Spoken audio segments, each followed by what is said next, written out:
Is it possible for you and I to be diplomatically assertive or assertively diplomatic? Hi, this is Barry Phillips with 10-Minute Torah, day number 5 of Torah portion Vayetzi. Before we get started, let me say to you, Shabbat Shalom. I pray that Yah's presence will be with you through your Thanksgiving holiday celebrations for those who observe, and may He receive your worship for His goodness and mercy to you, and may you find your Shabbat fulfilling and filled with His presence.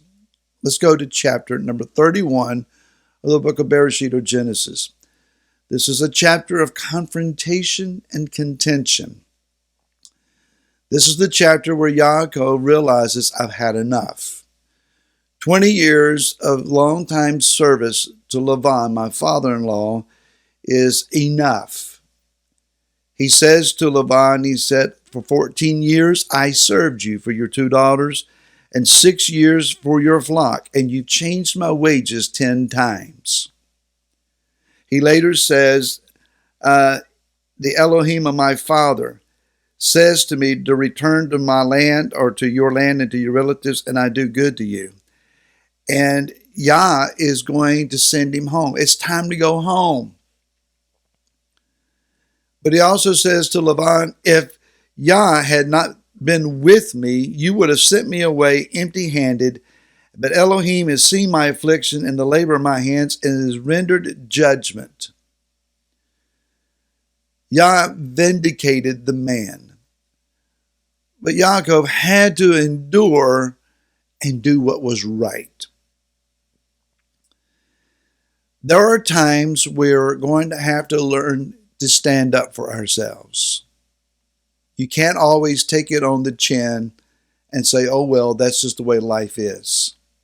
We cannot afford to be a passive people any longer. I'm not saying necessarily that we have to be aggressive to the point of violence or some sort of warfare of the physical realm, although there are some that would advocate that. Nevertheless, we must become a very aggressive people in the spirit, and we need to learn to stand our ground. Case in point, when I was a child, my DNA and genetics rendered me a small frame physically. And so therefore, as a child, I was often picked on because I just wasn't as big as everyone else. My mom looked at me one day and said, son, you're going to have to learn to stand up for yourself. You can't pick a fight, you can't start one, but if someone picks on you, you can defend yourself. Stand up for yourself.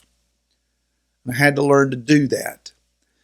One of the ways that I've learned to do that over the years, especially in my ministerial career, is to use diplomacy and tact to try to diffuse volatile situations as they have been, using careful and wise words and looking for a solution that doesn't involve losing people unnecessarily, but hopefully finding some sort of middle ground and working toward that.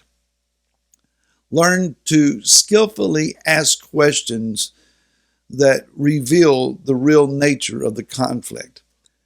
I've heard it many times. You handle that very well. I would have never imagined using that line of reasoning to resolve this situation.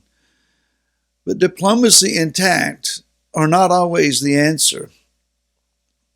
I remember as a pastor of my first church, having been at the office downstairs all day, studying and preparing, at midnight, I go up into the sanctuary and I want to walk the floor and pray.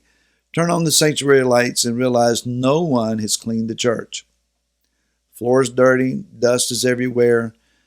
And at midnight, I'm shoving a vacuum cleaner up and down this red carpet, fussing and complaining.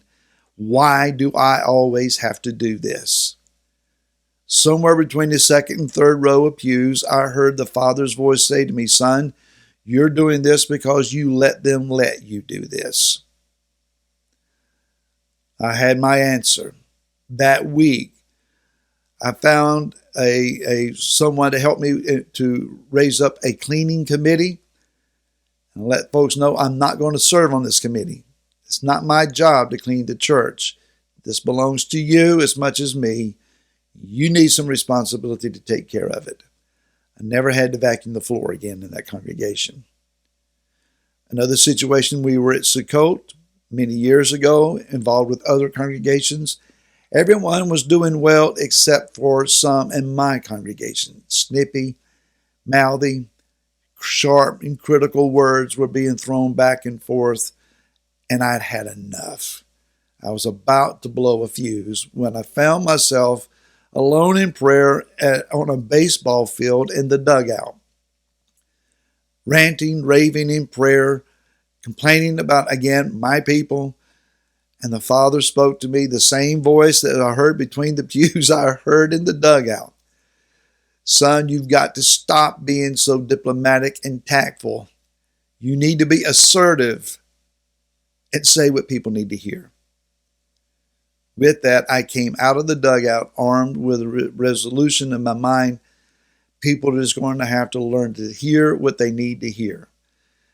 Now, that hasn't been like a silver bullet, and I'm not John Wayne spiritually as a pastor or as a shepherd or as a congregational leader pulling out 6 guns and firing away at folks.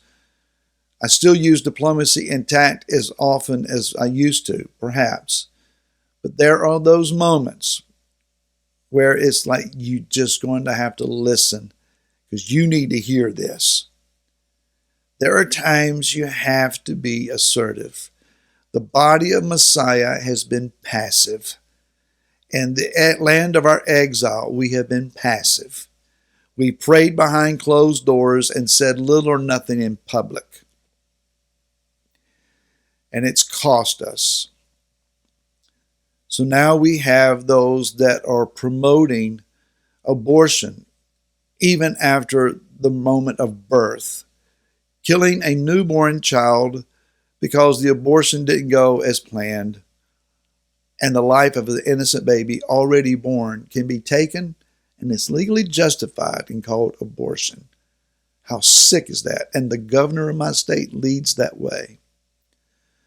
It's not only that there is a rampant homosexual agenda that has been pushed and shoved down the throats of America, with actors portraying such homosexual couples, selling everything on TV now, promoting movies. Even Hallmark has given in to this agenda.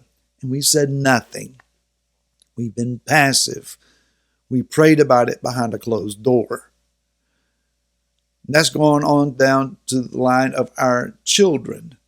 They're not just promoting gender confusion to our teenagers, but now to our kindergartners, and calling it justified, acceptable, and that we have the right to teach society and ethics to children. It's the role of the parents. If parents don't stand up and say, no, you're not allowed to do this, and remain passive, praying about it behind closed doors, nothing will change. Our society is falling apart to an agenda that is anti-Messiah, that is anti-believer, anti-family, anti-truth, anti-scripture. They are seeking to take away the ability for us to assemble together, and we said nothing. Folks, we can no longer simply pray behind closed doors and say nothing in public. I'm not vindicating those that get violent and abusive and offensive and obnoxious, but there is a righteous cause. There is a reason to lift up your voice. Whether it's in social media, whether it's in a public setting, don't sit back and say nothing. It's time to be assertive. It's time to speak the truth. People need to hear and understand. You may lose friends, you may lose family, you may lose support over this. But if it's sin, acknowledge it's sin. You don't hate people, you don't threaten people, but you can acknowledge what is true. Yaakov had to stand up for himself. If not, he'd have walked home with nothing. But instead, he walked home with flocks, herds, family, and vindication. May Yah vindicate us. Shabbat Shalom again to you. We'll see you again next week.